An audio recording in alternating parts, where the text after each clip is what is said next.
کیا آپ نے کبھی یہ سوچا ہے کہ اللہ نے فجر کی نماز ٹھیک اسی وقت کیوں رکھی جب ہماری نیند سب سے زیادہ گہری ہوتی ہے؟ یا عصر کی نماز عین اسی وقت کیوں فرض کی گئی جب ہمارے اندر دن بھر کی تھکاوٹ، چڑچڑاپن اور غصہ اپنے عروج پر ہوتا ہے؟ ہم میں سے بہت سے لوگ یہ سمجھتے ہیں کہ یہ صرف ایک عبادت کا طریقہ ہے یا یوں ہی کوئی وقت مقرر کر دیا گیا ہے، لیکن حقیقت میں یہ کوئی اتفاق نہیں ہے۔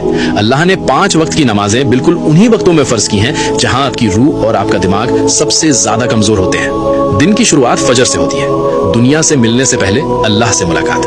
صبح کے وقت آپ کے جسم میں ایک خاص ہارمونل بدلاؤ ہوتا ہے جسے medical science cortisol awakening response کہتی ہے۔ یہ وہ وقت ہے جب رزق عطا کیا جا رہا ہوتا ہے اور فرشتے اپنی ڈیوٹی بدل رہے ہوتے ہیں۔ اگر آپ اس وقت سوتے رہ گئے تو آپ نے اپنے پورے دن کی بنیاد ہی کمزور کر دی۔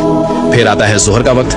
دن کے بیچ میں جب آپ کام کر رہے ہوتے ہیں تو آپ کے جسم کا انرجی لیول گرنے لگتا ہے، فوکس ختم ہو جاتا ہے، دماغ تھکنے لگتا ہے اور انسان غلط فیصلے کرنے لگتا ہے۔ ظہر کی نماز آپ کے دماغ کے لیے اللہ کی طرف سے ایک پرفیکٹ نیورولوجیکل ریسٹ ہے۔ یہ آپ کے دماغی بوجھ کو ختم کر کے آپ کی توجہ کو دوبارہ بیلنس کرتی ہے۔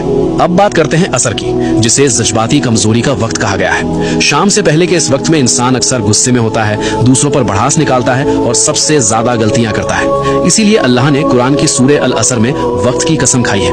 عصر کی نماز ایک حفاظتی رکاوٹ ہے جو آپ کو جذباتی طور پر ٹوٹنے سے بچاتی ہے۔ اس سے پہلے کہ ہم مغرب اور عشاء کے ایک بہت بڑے راز کی طرف بڑھیں، اس ویڈیو کو ابھی اپنے دوستوں اور عزیزوں کے ساتھ شیئر ضرور کریں تاکہ وہ بھی نماز کی اس خوبصورت حقیقت کو سمجھ سکیں۔ مغرب، بدلتے ہوئے لمحوں کا وقت۔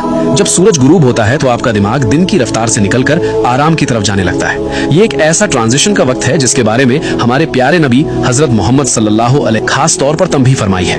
جب رات داخل ہوتی ہے تو غیب کی مخلوق زیادہ ایکٹیو ہو جاتی ہے۔ مغرب صرف ایک نماز نہیں بلکہ اندھیرے کی دہلیز پر ملنے والی ایک مضبوط حفاظت ہے۔ اور آخر میں عشاء، اندر کی دنیا کی حفاظت۔ جب اندھیرا چھا جاتا ہے تو انسان کے اندر اوور تھنکنگ بڑھنے لگتی ہے، دل پر ایک عجیب سا جذباتی بوجھ محسوس ہوتا ہے۔ اسلام میں نیند کو ایک چھوٹی موت کہا گیا ہے جہاں آپ کی روح قبض کی جاتی ہے۔ عشاء کی نماز غیب کی دنیا میں داخل ہونے سے پہلے آپ کی آخری حفاظت ہے۔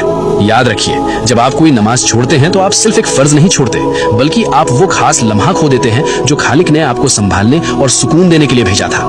یا اللہ ہم سب کو اور ہماری نسلوں کو 5 وقت کی نماز قائم کرنے والا بنا دے۔ کامنٹس میں ایک بار دل سے آمین ضرور لکھیں۔